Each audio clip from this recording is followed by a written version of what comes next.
ጤና ይስጥልና የተወደዳችሁ የአፍሮ ሚዲያ ቤተሰቦች እንደምን ቆያችሁ? ለአሁኑ ያሰባሰብናቸው መረጃዎች ከዚህ እንደሚከተለው ወደ እናንተ ማቅረብ ጀመርን። ላይክ፣ ሼር፣ ሰብስክራይብ እንዳይረሳ። ዋና ዋናዎችን በቅድሚያ ህወሓት መልሶ በሚመዘገብበት ጉዳይ ላይ የጀመርነው ንግግር የለም ሲሉ ምርጫ ቦርድ ገለጹ። የብሔራዊ ምርጫ ቦርድ ሊቀመንበር ሜላትወርቅ ኃይሉ ተቋማቸው የተሰረዘውን የህወሓት እውቅና በማንሳት መልሶ ለመመዝገብ በሚቻልበት ሁኔታ ንግግር እየተደረገ አለመሆኑ አስታወቁ። ሊቀመንበሯ በሰጡት መግለጫ የህወሓት እውቅና የመመለስ ስልጣን የቦርድ አለመሆኑን ገልጿል።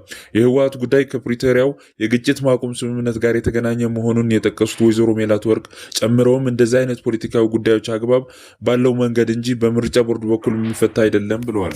ፖሊስ አዶናይን ያሰርኩት ከኢትዮጵያ ህዝብ እሴት ጋር የማይጣጣምና ህዝብን የሚያስቆጣ ተግባር ፈጽሟል በሚል ነው አሉ። እነዚህና ሌሎች መረጃዎች ይዘናል። ወደ ዝርዝራቸው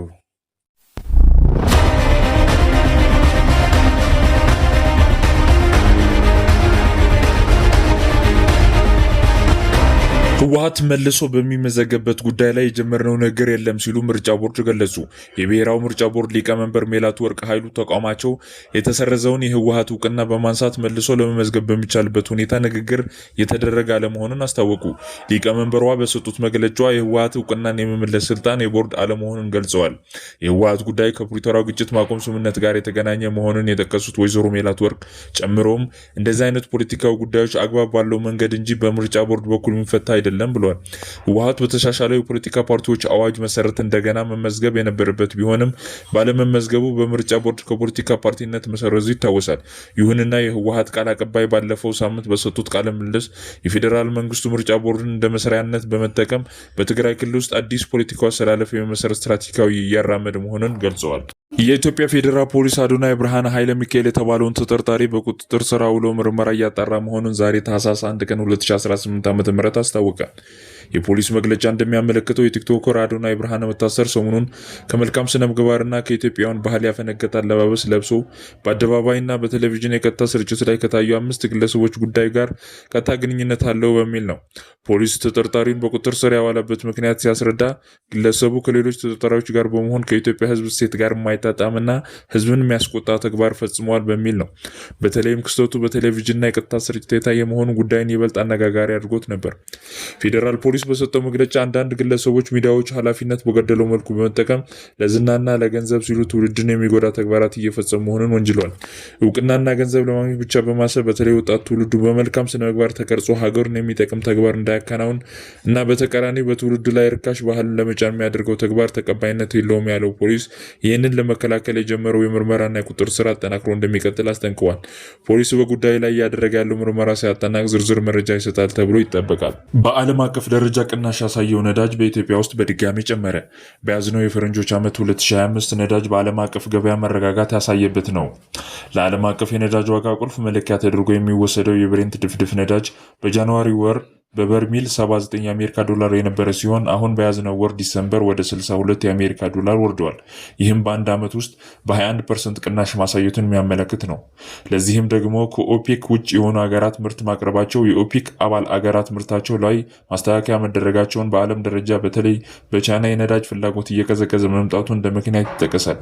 ከድፍድፍ ነዳጅ በተጨማሪ በዓለም ደረጃ የተጣራ ቤንዚን ዋጋም ያሽቆለቆለ መምጣቱን መረጃውን ያሳያል።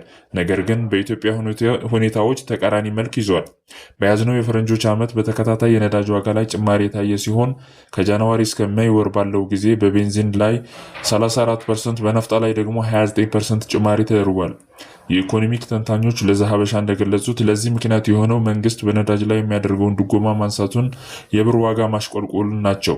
የንግድ ቀጠናው ትስስር ሚኒስቴር ዛሬ ይፋ ባደረገው መረጃ ደግሞ እንደገና በነዳጅ ላይ ጭማሪ መደረጉን አስታውቋል። በዚህ መሰረት የቤንዚን እና የናፍጣ ዋጋ 129 ብር ከ12 ሳንቲም መግባቱ የገለጸው ሲሆን ይህም 6 ብር ከ60 ሳንቲም ጭማሪ መደረጉን ያሳያል። ይህ ጭማሪ በሀገሪቱ ውስጥ ያለውን የትራንስፖርት ዋጋ እንደሚያንረው የሚገዙት ተንታኞች ውጤቱም በምግብና በሸማቾች እቃዎች ላይ ከፍተኛ ጭማሪ እንደሚያስከትል በመናገር ላይ ናቸው። ፕሬዚዳንት ዶናልድ ትራምፕ እንደ አውሮፓውያን አቆጣጠር በ2018 ከሴናተሮች ጋር በነበራቸው ዝግ ስብሰባ ላይ የአፍሪካ ሀገራትንና ሄይቲን ውዳቂ ሀገራት ሺትሆል ካውንትሪስ በሚል ነውር ቃል ስለመጥራታቸው በወቅቱ የሰጡትን ማስተባበያ በመሻር ቃሉን ተጠቅመው እንደነበር ማክሰኞ ዕለት በይፋ አረጋገጡ። በፔንሲልቬኒያ ባደረጉት ንግግር ላይ ትራምፕ የድሮውን ስብሰባ በማስታወስ ሴናተሮቹ ወይ ዲሞክራቶች መጡና ይህ ውይይት ከሪከርድ ውጭ ሚስጥራዊ ነው አሉን። እኔም ስብሰባ ላይ እንዲህ አልኩ፣ ለምን ከኖርዌይና ከስዊድን ወይም ከዴንማርክ ሰዎችን አንቀበልም? ለምንድን ነው ከነዚህ የቆሻሻ ጉዳጉድ ሀገራት ብቻ የምንቀበለው ብዬ ነበር ሲሉ ለደጋፊያቸው ተናግረዋል።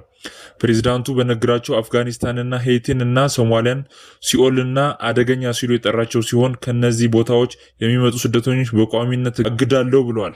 እንደ አውሮፓውያን አቆጣጠር በ2018 ይህ ዜና ሲወጣ ትራምፕ ቃሉን አልተጠቀምኩም ብለው አስተባብለው የነበሩ ሲሆን የሪፐብሊካን ሴናተሮችም ጥብቅና ቆመዋላቸው ነበር። በወቅቱ ትራምፕ ተናግሯል ብለው ምስክርነት የሰጡት ዲሞክራቱ ሴናተር ዲክ ደርቢን ላለፉት 6 ዓመታት ዋሽተሃል እየተባልኩ ስወቀስ ነበር፣ አሁን ግን እውነቱ ራሱ ትራምፕ አረጋግጧል ሲሉ ምላሹ ሰጥተዋል።